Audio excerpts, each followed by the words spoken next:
एका महिन्यामध्ये तब्बल 10 लाख रुपयांचा घोटाळा झाला असल्याचे पिंपरी चिंचवड शहर जिल्हा महिला काँग्रेस कमिटीने पुरावेनिशी उघड केले आहे। या संदर्भात आज त्यांनी पत्रकार परिषद देखील घेतली होती।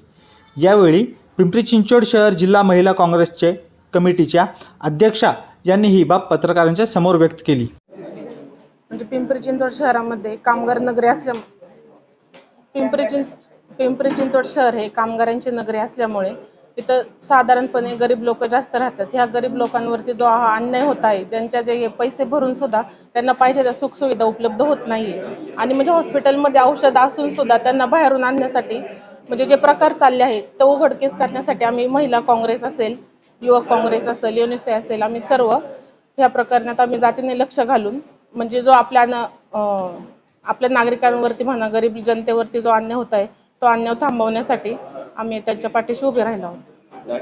आपण असा हा प्रकार आताच नव्हे तर पूर्वीपासून आहे, याबद्दल काँग्रेस काय निर्णय घेणार?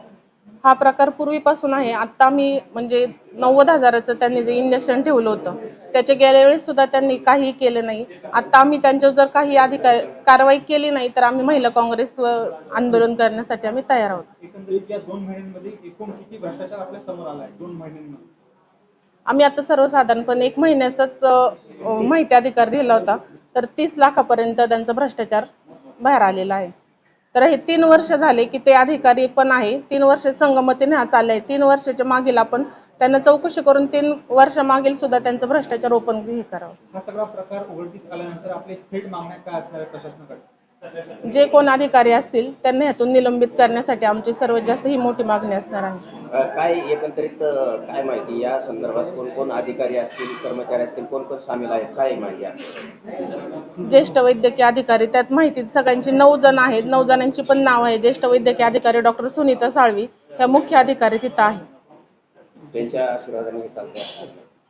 आता ते मुख्य अधिकारी असल्यामुळे त्यांच्या आशीर्वादच असणार ना सगळ्यांच्या ह्याच्यावरती। आपण सांगितलं माहिती अधिकारी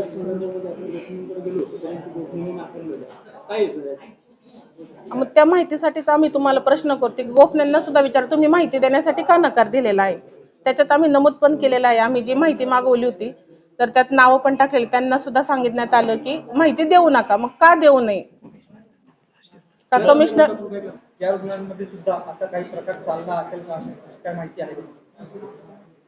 नाही, ही आम्ही अशी काही शंका आहे का? आहे, शंका आहे। कारण की ज्या वेळेला हे रुग्णालयामध्ये चालू आहे तर निश्चितच दुसऱ्या रुग्णालयामध्ये देखील तशा गोष्टी चालू असाव्यात असं 100% मला वाटतंय।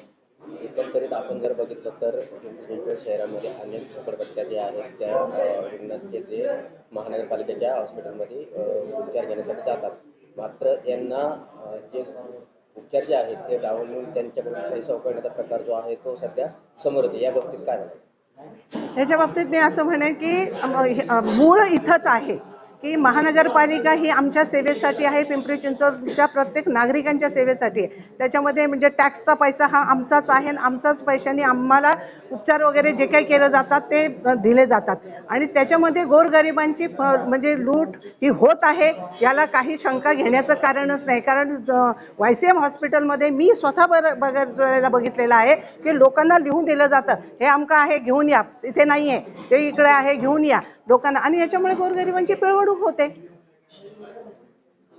जर का कारवाई झाली नाही, संबंधित अधिकाऱ्यांवर, कर्मचाऱ्यांवर कारवाई झाली नाही तर पुढचे आपले पाऊल काय असणार? महिला काँग्रेस आंदोलन करेल, कारण आम्ही तसं मुख्यमंत्र्यांना आणि सगळ्यांनाही याच्या आपल्याला प्रति दिली आहे, त्याच्यात दिलेलंच आहे। आम्हाला अशी अपेक्षा आहे की आयुक्त साहेब आत्ता तरी जागे होतील आणि ते याच्यावरती कारवाई करतील आणि बाकीचे जे काही बाकीच्या महानगर म्हणजे दवाखाने आहेत त्याच्याकडेही लक्ष दिलं जाईल असं वाटतं। आणि सर्वच माझं तर असं म्हणणं आहे की सर्व जेवढे महानगरपालिका आहेत, महानगरपालिकेचे दवाखाने आहेत त्या सगळ्यांचंच ऑडिट व्हावं आणि ऑडिट होऊन खरे खरे प्रकार प्रत्येक ह्याचे बाहेर यावेत। विधानसभा अधिवेशन चालू आहे मॅडम, आपण आपल्या नेत्यांकडे काही याची थेट मागणी केली आहे का? विधानसभामध्ये असा प्रश्न आहे हा उपस्थित करावा? नाही, आतापर्यंत तर केली नाहीये, पण 1-2 दिवसात आम्ही जाऊन भेटणार आहोत, त्यावेळेला ती मागणी करणार आहोत। एकीकडे